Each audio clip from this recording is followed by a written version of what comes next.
In the headlines, suspended accountant general released from EFCC custody. Reactions trail emergence of two sons of Chief Justice in Bauchi primaries. Murdered Nasarawa State National Population Commissioner's children regain freedom. Away from Nigeria, Yemen warring sides extend for 2 months. Hello and welcome to Trust News Update. I am Ayuba Ilya. Thank you for joining.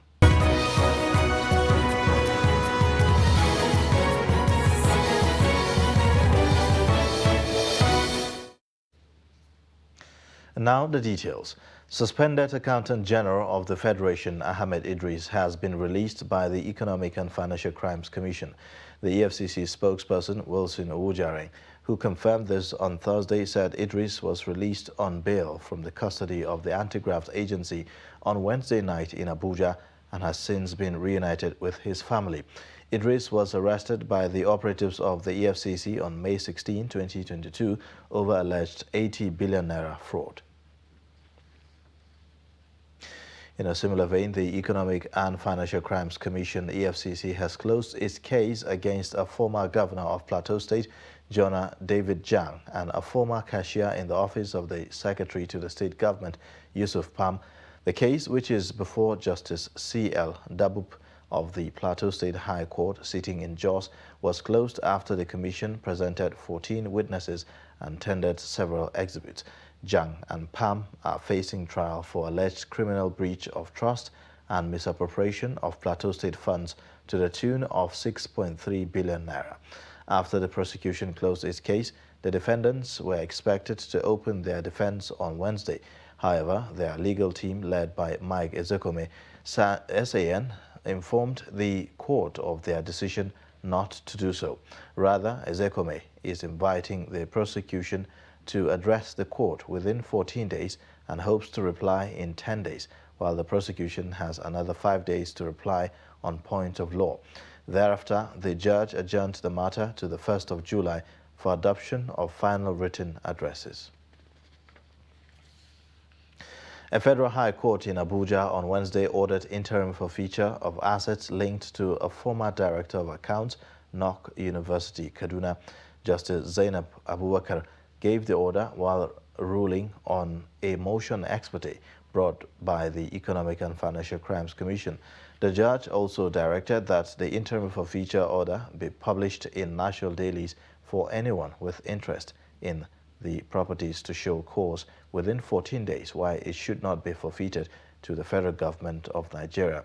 The university, built by a former director of finance and accounts in the Federal Ministry of Health, Anthony Hassan, was suspected to have been built with proceeds of unlawful activities traced to its owner. The physical assets of the university forfeited included Senate Building, ICT Building, Faculty of Medicine Building, Science Deanery Building, 2 academics buildings, a faculty hall, and other buildings. Other assets forfeited were Getzmen Water Factory, Getzmen Event Center, and Getzmen International Hotel in Kaduna.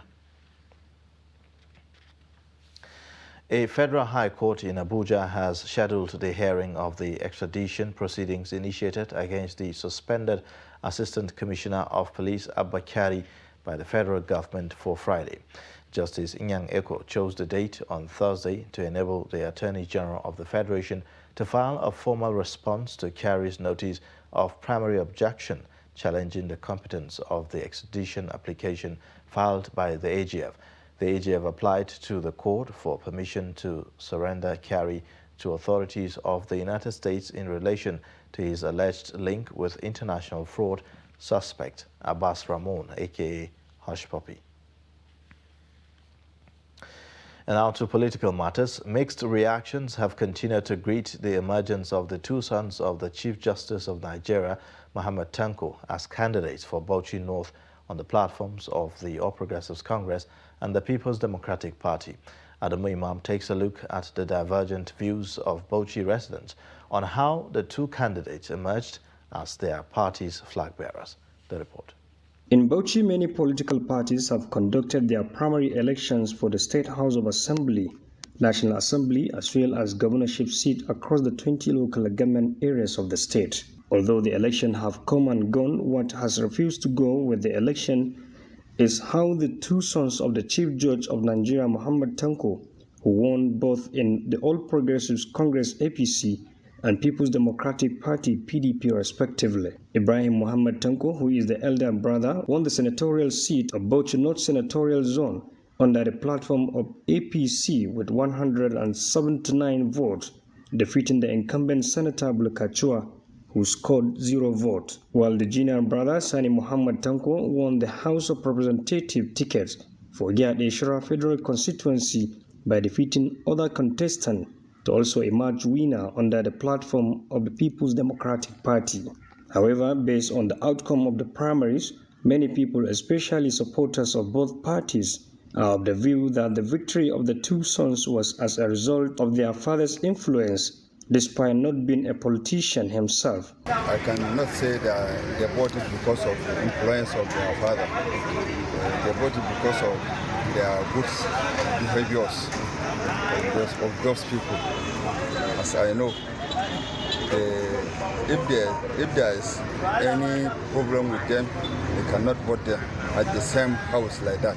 Corroborating this position is Adamu Muhammad Jahun says credibility and the need to deliver effective representation led to the outcomes of the primaries. Shi bilkatuwa da yake ana hakika gaskiya tun da aka zabe shi da ya tafi. Senator Bulkachua is nowhere to be found. Since he was elected, he thought delegates or party stalwarts are like before, that you could swear with money. Not anymore. The narrative has changed. I think the outcome of the election is a lesson to all participants that they should deliver democratic dividends to the peoples they represent or get kicked out. Haji Arabi, a woman leader, dispels rumors that financial inducement determined the outcomes of the polls elections. They are the kind of people we need in our constituency and especially in Bauchi State. For us, financial inducement during elections no longer holds sway because our electorates are wiser now. My opinion is that they have the right to aspire to whatever height they want.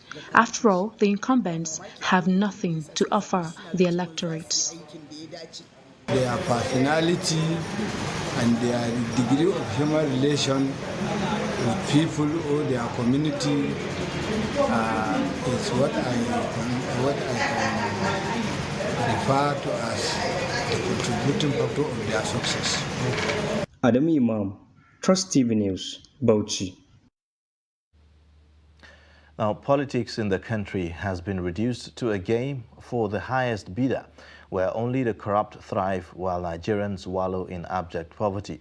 A former Kwara APC governorship aspirant, Alhaji Yakub Gobir, stated this shortly after the campaign to the Young Progressive Party, YPP, in Ilorin. According to him, the obscene monetization of electoral process is part of a grand design to scheme out the upright and competent from participating in the governance of the country. On his reasoning for seeking YPP's governorship ticket, Gobir said he has since resolved to deploy his resources to prepare the youthful segment of the society to effect change through his party. 2019 elections that ushered in the current APC government at both the state and federal levels. Yet, I must confess, I have become disillusioned with Nigeria's leadership selection process. Our democracy is an expensive and inefficient exercise which has been hijacked by money bags in an illegitimate process that cannot produce a legitimate outcome.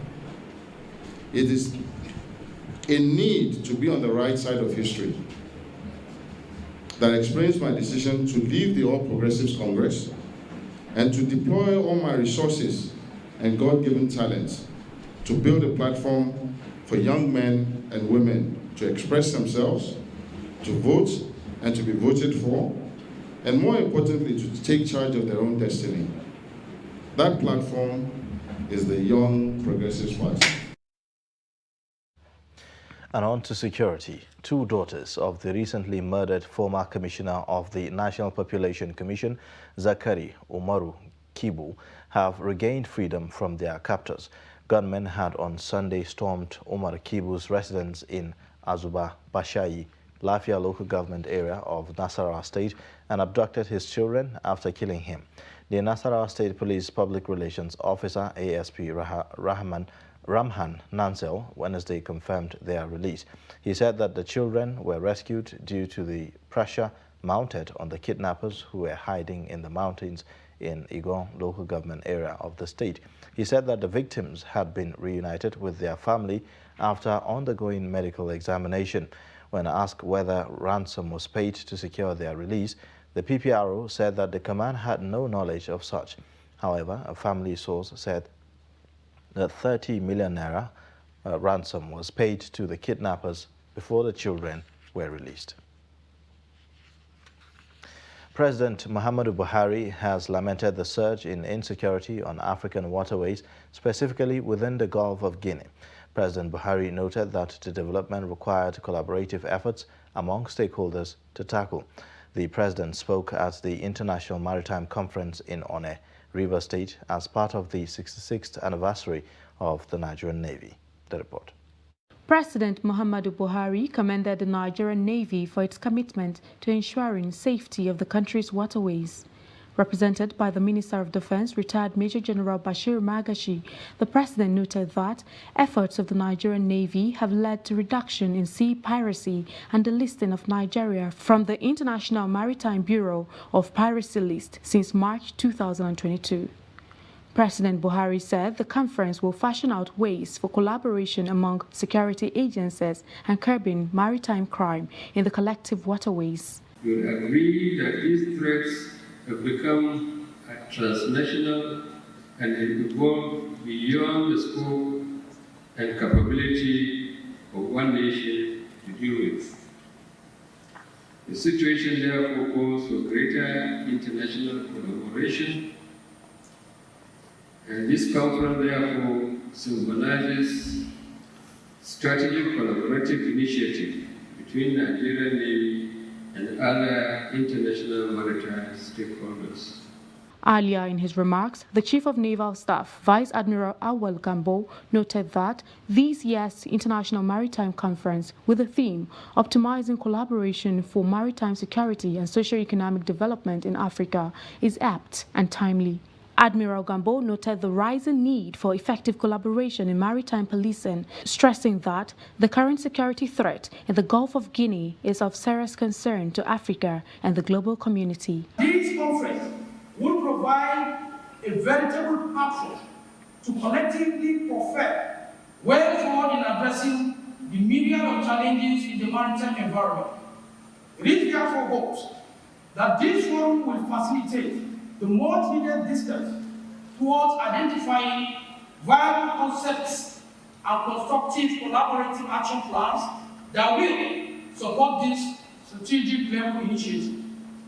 Hence, it is against this background that the team optimizing collaboration for maritime security and socio-economic development in Africa was conceptualized. Admiral Gambo said the Nigerian Navy has grown from an offshoot of the Nigerian Marines to a formidable component of the country's security architecture and a major player in the Gulf of Guinea security. You're watching Trust News Update. Coming up shortly. Caring for the elderly. Details and more shortly.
Thanks for staying. You're watching the news update on Trust Television. Here is a reminder of our top stories again.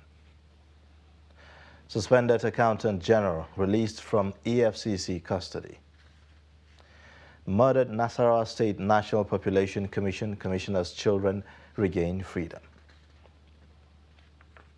In other news, the civil society organizations in Rivers State have appealed to the state government to pay teachers of the state-owned schools who are being owed 6 years' salaries. The chairman of the state civil society organizations, NFA George, who said this during a press briefing in Port Harcourt, urged the state governor, Nyesom Wike, to withdraw the appeal court case and pay the school's teachers their salaries. The chairman explained some of the teachers have died while some are critically ill due to non-payment of their salaries.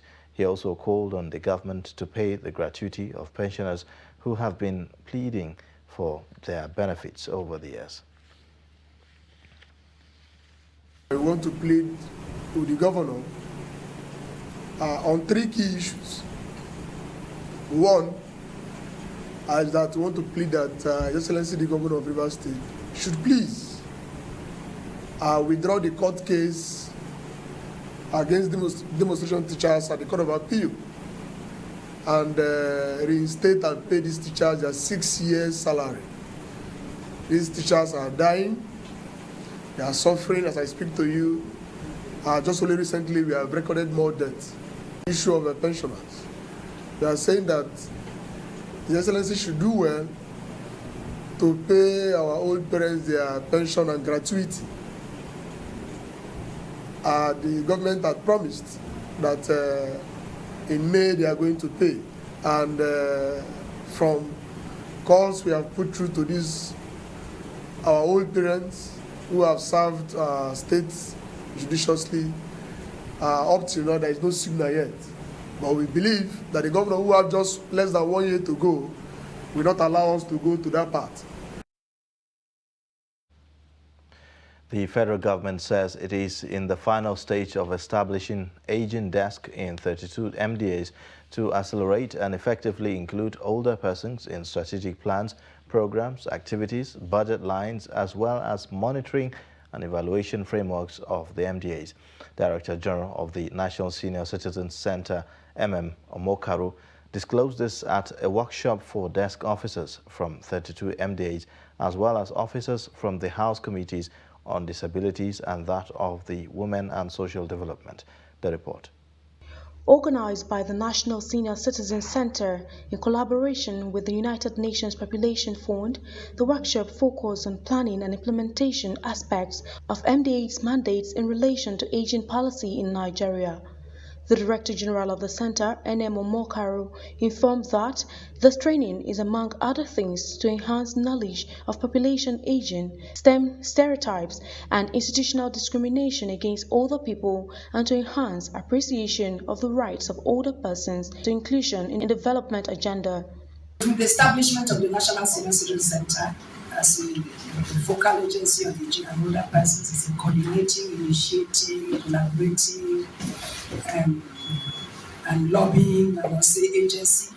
So now it is our place to do what we are doing here today, to partner with MDAs and then to ensure that all the MDAs who host these statutory mandates that intersect with our mandate really understand the issues and to work with them to ensure that the issues are defined and can be broken down into programs that are age appropriate for older persons. Country Director of UNFPA, Ula Elizabeth Muella, whose message was delivered by Telson Ojogun, reaffirmed the fund's commitment to assist Nigeria address the challenges facing older citizens, especially as the aging population continues to grow faster than the general population. We thank the government of Nigeria for recognizing this and committing to addressing the issues and concerns of older persons in Nigeria. I want to emphasize UNFPA's commitment and participation in ensuring old people's continued inclusion in society, as well as in the development and implementation of policies that directly influence their well-being integrated into the society. Statistician General of the Federation and Chief Executive of the National Bureau of Statistics, Samuel Adeniran, represented by the Director, Social and General Services, Tunde Adebisi, made a case for timely, statistical and internationally acceptable data on the aging population to ensure that the right policies are implemented for older people. Reliable, timely and up-to-date data remains very essential to formulation of good policies that will address the concerns of elderly persons in Nigeria. Consequently, the time is now for all critical stakeholders, data producer, user, supply of data, to brace up in their roles so as to put an end to burdens of the elderly. Special Advisor to the President on Humanitarian Affairs, Musa Bongudu, called for both individual and collective efforts from relevant MDAs and partnering organizations to ensure that the challenges facing older people are addressed. Please, may I take this opportunity and in conclusion, appeal to all of us. Let's see what we can do as individuals, what we can do to enhance these services that are reaching them. Government is hopeful that with desk offices and officers and MDAs, issues bordering on aging will be properly mainstreamed into specific programs and services for the benefit of older people. Residents of Osun State have identified lack of sophisticated equipment and poor crowd control strategies as major impediments to quick and effective firefighting. As a result, the firemen are often at the receiving end, incurring the wrath of angry mobs whenever fire wreaks havoc. Hamid Oewade files in this report. The main duty of firemen is to extinguish fires whenever they occur. Apart from combating and fighting fires, other functions of firemen include rescuing people from road traffic accidents and dealing with other emergencies such as flood. There have been instances of mob attacks on firemen while carrying out their duties. This could be as a result of slow response to fire outbreaks. Properties worth 47 billion naira were saved in Osun State last year, courtesy of the efforts of men of Osun State Fire Service, while properties worth over 1 billion naira were lost to fire incidents in the state. An unfortunate fire incident at Okepopo in Oshobo, Osun State capital, consumed properties worth millions of naira. Nothing could be salvaged as the fire razed many shops. Madam Bintu, who witnessed the incident, said men of the Osun State Fire Service came to the scene immediately they were called, but had to return to get water. We hear shouting that wuta wuta. We don't know about wuta wuta. Or that wrong. Everybody come out. When they come out, they said that Adelakun is fire, all sub. They call fire.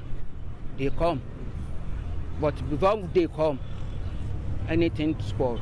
Shegun Adegoke decried the attitudes of people who resort to take pictures and recording videos during the fire incidents, noting such actions can constitute hindrance to firemen.